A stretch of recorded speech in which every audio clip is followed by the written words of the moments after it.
Kita mencoba untuk tingkat elastisnya atau kekentalannya, kita langsung coba pada pemotongan ini.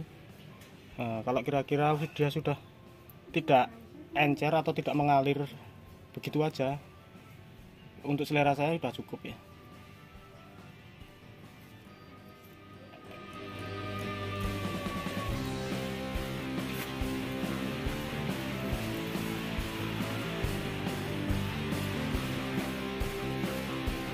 Assalamualaikum warahmatullahi wabarakatuh. Apa kabar teman-teman semua, sahabat channel Kiki Bonsai, dulurku semua dimanapun berada. Ketemu lagi ya, kali ini Kiki Bonsai hanya akan sekedar sharing, berbagi atau kita ya sedikit tutorial dari kami. Tapi ini tidak bisa kita jadikan acuan atau patokan yang pasti ya. Cuma ini kebiasaan kami. Oke teman-teman, di sini kita akan sharing karena ada beberapa teman yang kadang-kadang menanyakan itu bikin salep kambiumnya pakai bahan apa aja. Nah, di sini kami hanya akan sekedar sharing. Salep kambium kami itu dibikin dari bahan-bahan yang sangat sederhana, namun kita berusaha untuk membuatnya dari bahan-bahan yang cukup pakai logika ya. Dalam arti kita juga memakai bahan-bahan yang aman bagi tumbuhan kami. Kebetulan salep kambium kami stoknya lagi habis. Di sini kita akan berbagi cara kami sederhana dalam skala rumahan untuk membuat salep kambium. Seperti yang teman-teman ketahui ya, salep kambium itu sangat cukup penting peranannya dalam untuk memberikan efek bekas luka atau potongan pada batang-batang bahan bonsai kita, agar melindungi dari terpaan air hujan ataupun air siraman pada bekas potongan. Karena bahan bekas potongan yang kayunya atau terkena air itu sangat rawan dan sangat rentan terhadap pembusukan. Makanya kita harus memberikan lapisan pada bekas potongan itu agar tidak termasuki oleh air hujan maupun air siraman yang kita berikan pada setiap harinya. Dan juga salep kambium ini berfungsi juga agar permukaan bekas potongan itu di samping kedap air, dia juga berfungsi agar nanti jalannya kambium itu mudah ya, tidak menonjol, tidak apa istilahnya, dia datar, rata, halus. Dia akan mempercepat, dalam arti mempercepat bukan karena salep kambium itu jadi tumbuhnya kambium jadi cepat, bukan, dalam arti melancarkan jalannya kambium. Oke teman-teman, di sini kita apa saja bahan yang kita pakai. Nah, di sini yang paling penting utama adalah kita hanya memakai bahan-bahan yang sangat sederhana yang kita bisa dapatkan di toko bangunan. Di sini ada cat tembok waterproof, tapi yang penting paling yang harus kita pakai yaitu waterproofing ya. Cat tembok ini kita ini ukuran 1 kilo. Waterproofing teman-teman bisa pakai aja. Biasanya kita pakai ini bukan iklan ya, bukan endorse. Kita biasanya pakai no drop, namun kita kali ini mencoba pakai merek ini ya, waterproofing. Oke teman-teman, langsung aja kita mencoba pakai warna hijau ya, agar lebih terkesan bagaimana lah. Nah oke teman-teman, simak aja kita bagaimana pencampurannya. Pencampurannya itu kita sifatnya selera aja. Selera dalam arti saat pemakaian nanti kita itu enaknya seperti apa, namun jangan, yang penting dia cepat kering saat setelah dioleskan itu cepat kering ya. Jadi jangan terlalu encer dan jangan terlalu kental. Oke teman-teman, simak aja. Bahan utama yang kita pakai adalah cat tembok yang bersifat proofing ya, atau waterproofing. Dia kedap air, elastis, dan juga dia tahan lama, tahan cuaca. Karena ini sifatnya untuk cat outdoor ya. Jadi dia lebih awet untuk saat berada di luar ruangan. Dan bahan yang kedua, kita hanya memakai, biasanya kalau seandainya tidak ada sih nggak apa-apa ya. Kalau tidak ada nggak apa-apa. Kita kebetulan masih ada sisa, biasa untuk penyemprotan anti jamur. Kita memberikan ini fungisida ya. Fungisida atau yang kita kebetulan ini masih ada. Teman-teman bisa pakai apa saja lah, yang lebih bagus juga banyak. Misalnya pakai Amistar Stop ataupun pakai Benstan ataupun apa ya, fungisida apa aja bisa teman-teman pakai. Kebetulan kita di sini Antrakol ya. Lalu untuk tambahannya kita memberikan B1.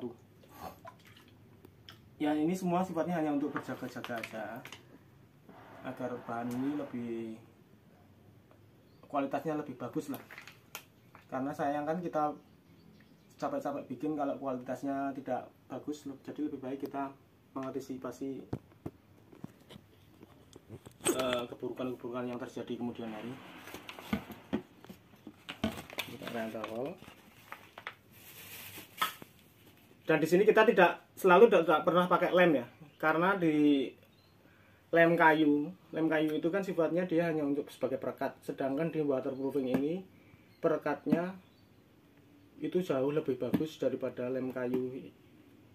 Kalau lem kayu itu berada di luar ruangan saat basah ya, jadi kurang efektif saya pikir kalau pakai. Tapi kalau teman-teman mau pakai lem kayu juga bisa, misalnya lem cork ataupun apapun boleh aja. Tapi kalau kita hampir tidak pernah lah kita pakai lem kayu, karena kurang efektif juga ya. Nah ini kebetulan kita hanya pakai kita memberikan warna, karena kita memilih warna yang udah jadi. Nah, kita hanya pakai warna yang hijau. Dan untuk pencampurannya kita hanya akan memakai ini air panas. Ini air udah hangat ya. Tadi udah panas tapi udah hangat. Kita kira-kira aja. Ini air ini hangat. Untuk pencampurannya kita bertahap aja. Jadi untuk mengatur kekentalannya ya, sesuai selera nantinya.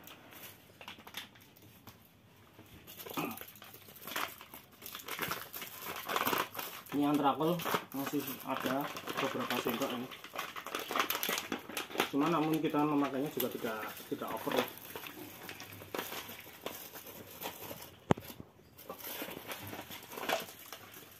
Harusnya ini pakai kaos tangan ya, tapi kalau kita sudah terbiasa enggak.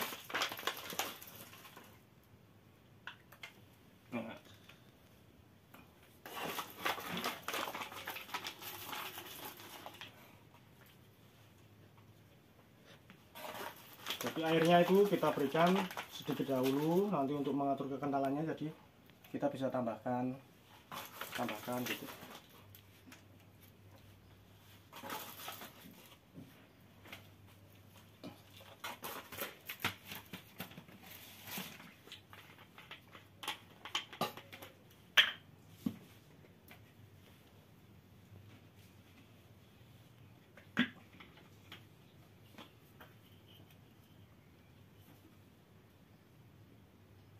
Jadi kita harus sesuaikan dengan tempat yang kita punya ya. Karena kebetulan kita hanya punya tempat ini udah kosong ini. Ya kita bikinnya juga sesuaikan dengan seperti ini, dengan volume ini ya.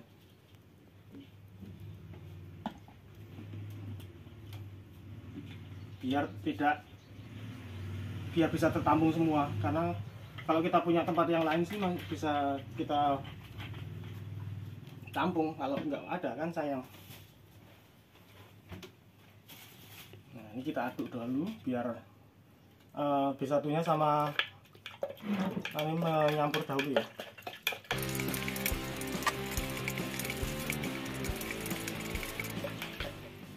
Jadi warnanya agak kecoklatan seperti ini. Untuk ini karena antrakolnya warnanya coklat berupa bubuk tadi ya.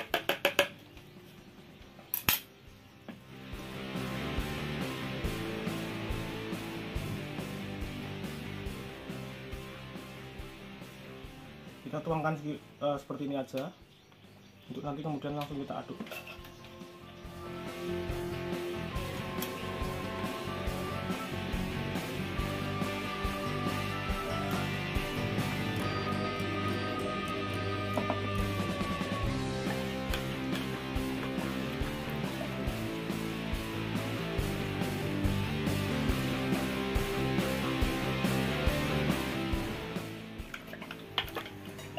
Nah, setelah ini langsung aja kita langsung uji coba pada bekas-bekas potongan pada bahan bonsai kita yang ada ya, untuk mengetahui kekentalannya. Kita mencoba untuk tingkat elastisnya atau kekentalannya, kita langsung coba pada pemotongan ini. Nah, kalau kira-kira dia sudah tidak encer atau tidak mengalir begitu aja, untuk selera saya sudah cukup ya. Kalau pakai tangan secara langsung seperti ini, diusahakan harus cuci tangan ya. Nah, sebaiknya kawan-kawan pakai jangan dicontoh pakai tangan seperti ini ya, karena ini ada fungisidanya.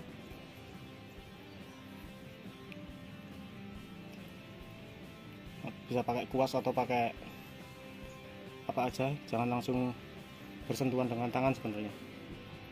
Tapi saya habis ini langsung cuci pakai bersih pakai sabun. Jadi mungkin teman-teman akan merasa aneh, ini ada salep kambing warnanya hijau. Gak apa-apa ya, masalah warna itu hanya masalah selera sebenarnya. Kalau dulu kita kalau bikin biasanya pakai ngodrop, dan kita pakai pewarna kain, kadang juga pewarna makanan. Namun itu tidak penting sebenarnya.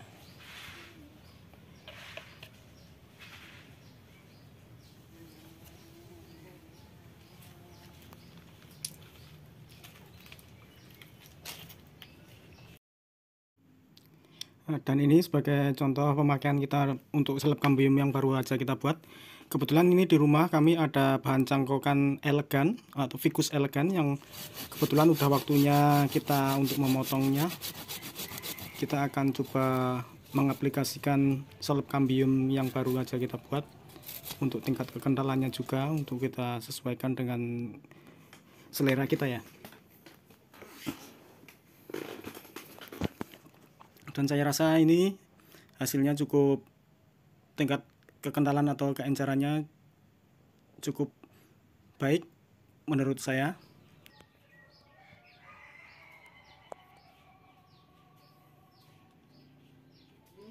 Sedikit singkat sharing kita, hanya sekedar berbagi salep kambium yang biasa kita pakai, bahannya hanya seperti ini. Nah, seandainya teman-teman tidak ada fungisida ataupun tidak ada B1, tidak apa-apa. Namun kita sarankan pakai ya fungisida karena sifatnya dia anti jamur.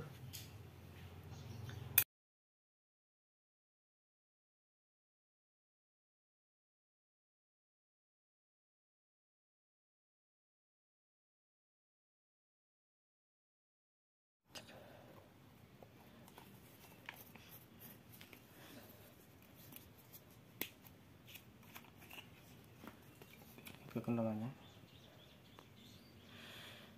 dia mengalir begitu. Oke, ini udah cukup kental ini. Ini hanya kita pencet. Kalau terlalu encer ini diginikan dia sudah turun sendiri. Harus kita pencet seperti ini. Karena dia berbahan baku ada seperti karetnya ya. Kita nggak tahu dia karetnya seperti bahannya apa. Jadi sifatnya karet tersebut dia melapisi kalis terhadap air hujan, kalis terhadap air siraman. Yang lebih berbahaya untuk bekas potongan itu sebenarnya air hujan, karena air hujan itu unsur N-nya atau nitrogennya tinggi, dia bisa mengakibatkan kebusukan pada bekas potongan tersebut ya, karena tidak terlindungi atau tidak terlapisi dengan baik. Jadi air hujan dapat gampang masuk sehingga pembusukan mudah terjadi.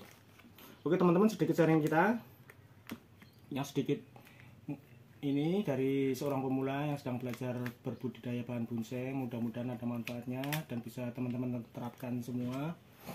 Untuk setidaknya bisa kita pakai untuk diri sendiri ya, bisa lebih menghemat tanpa kita membeli, namun fungsi dan kegunaannya sama saja. Yang paling penting melindungi bekas potongan dari terpaan air hujan. Oke teman-teman, akhirul kata, wassalamualaikum warahmatullahi wabarakatuh.